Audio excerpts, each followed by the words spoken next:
Hello everyone and welcome back to my Bold and Beautiful 29 YouTube channel. I hope you guys are having a wonderful day. Before we start, please hit the subscribe button and give this video a thumbs up.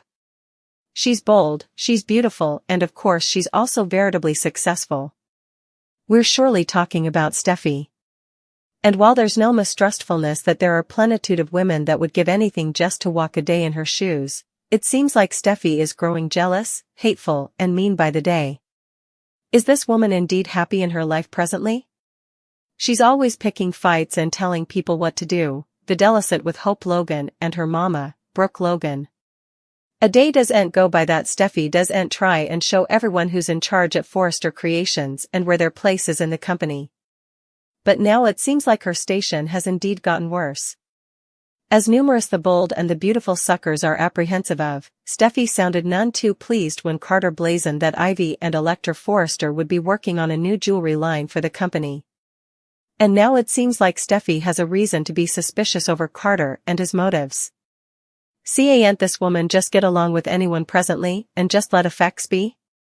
Steffy Forrester used to be a woman of power that a lot of people looked up to, but that doesn't feel to be the case presently. Steffy has just come bitter, and a lot of the bold and the beautiful suckers want to know why. Could it be because she wants what other people do and have? Is she intimately depressed? Or is she just so empty for power and respect that she's willing to do anything and better yet, say what she needs to in order to feel better than others? Easily, this isn't the Steffy that we're used to seeing. Carter Walton may be taking his magnet to Hope Logan a bit too far. It seems that Carter is so determined to save Hope and her line that he's writing checks that he simply cannot cash. Steffy Forrester will disaccord over Carter's invite for Ivy Forrester and Elector Forrester to pitch a jewelry line without running it by her first. How will Steffy reply? Carter is the successor of Forrester Creations and is generally veritably conservative when it comes to throwing plutocrat down. Still, his recommendation to keep pouring plutocrat into Hope for the future seems to be a bit fantastic. Steffy believes it's time to pull the draw. Carter, still, is extremely hung up on Hope right now and feels he's in a position to help her. Unfortunately, Carter doesn't enjoy the company and doesn't have final say-so. Now Carter has invited Eric Forrester's bastard to pitch a jewelry line, which used to be Quinn Fuller's job. Steffy cannot believe he didn't consult her about this first. The last time Ivy was in city, she made it clear to Liam Spencer that she wanted him back.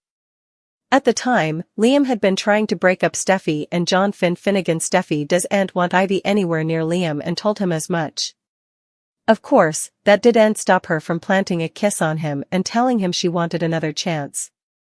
Steffy isn't exactly making good business opinions either if Ivy and work with them and Quinn is out of the picture. Is Steffy allowing her covetousness to pall her judgment?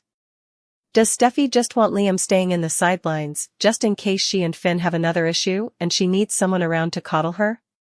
Indeed, Ridge Forrester is getting concerned about Carter's desire to keep putting plutocrat into Hope's line, and now he does this. What's Carter indeed allowing? Carter knows that he cannot be making deals like this without going through him and Steffy. After all, Carter is now the CEO, this simply isn't his call.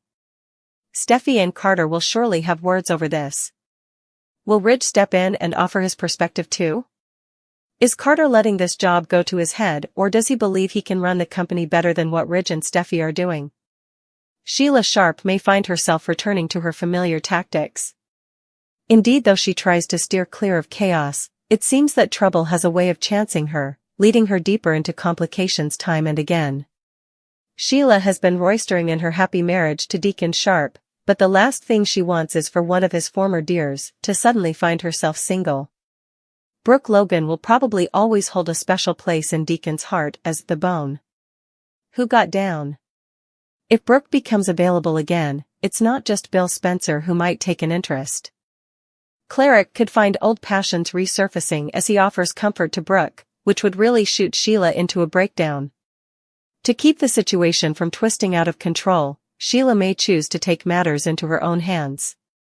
Logan's relationship with Ridge Forrester. Sheila might come to the conclusion that her stylish course of action is to guard the relationship of Brooke and Ridge Forrester with Taylor Hayes back in Los Angeles and rejuvenating her connection with Ridge due to her issues. It seems these former suckers could be on the point of coordinating.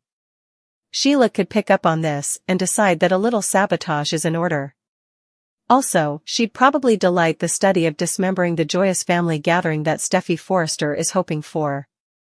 Maybe Sheila will figure if she can't enjoy a happy reunion with John Finn Finnegan and Hayes Forrester Finnegan, also Steffy's parents should end a tune. Moreover, Ridge Forrester's reconnection with Taylor Hayes. Sheila may start conniving ways to sabotage Ridge's reunion with Taylor, which would not only dampen Steffy's excitement but also keep Brooke receded from Deacon.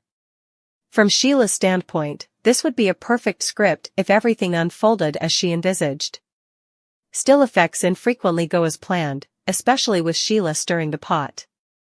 Our vaticinations suggest that in the forthcoming months, Sheila might find herself in deeper trouble than she anticipated, potentially crossing into felonious conditioning formerly more if she isn't conservative. Sheila could concoct a scheme to undermine several connections for colorful reasons, so keep an eye out for any unfolding drama.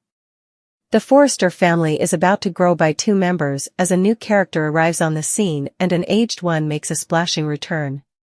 Who's set to pop up in the land of fashion? Check out all the intriguing details below. As suckers may recall, Ivy is the bastard of Eric Forrester, and there's a chance she may dive into a love with Liam Spencer considering the lip cinch they participated the last time she was on The Cleaner. Also again, considering who she's set to partake the small screen with, perhaps there's another manly lead that will pique her interest. We should anticipate to see Ivy. She'll have scenes with Steffy Forrester as well as Carter Walton. Could Ivy and Carter end up feeling some sparks during Tuesday's show? Grace appeared in the movie 72 Hours and was also in Avicii's music videotape for Wake Me Up. There's been a buzz that Elektra could be the new romantic interest of Will Spencer's, and when Grace diagnosed Taylor with broken heart pattern, it's impeccably accessible if observers laughed at the name and assumed it was one of those made-up Cleaner Pieces conditions. But while not as serious as the heart failure Taylor allowed that she had, broken heart pattern is a veritably real condition. Also known as stress cardiomyopathy, broken heart pattern symptoms can mimic those of a heart attack and include casket pain and briefness of breath. The condition is caused by overdue stress affecting the heart and temporarily reducing the inflow of blood through the large or small highways. The stress hormones can also affect the heart muscle and make it beat more strongly. Broken heart pattern can be caused by an unforeseen illness, major surgery, a broken bone, or grieving the loss of a loved one or other stressful situations. It's also more common in women than men and in people over 50. Typically, recovery is quick and there are generally no long-term goods. Treatments can include beta blockers or analogous drugs to help the stress hormones from affecting the heart. Also, stress operation is important to help another occasion of broken heart pattern. Taylor's original opinion was heart failure and she had abnegated herself to the fact that she was dying, reconnecting with her family before the end. But now that Ridge induced her to get an alternate opinion and they've discovered that isn't the case, everything is going to change. Taylor claimed to be happy that Brooke and Ridge are back together, but she also confessed to her partner that he was the love of her life. Might she try to heal her broken heart by getting Ridge back?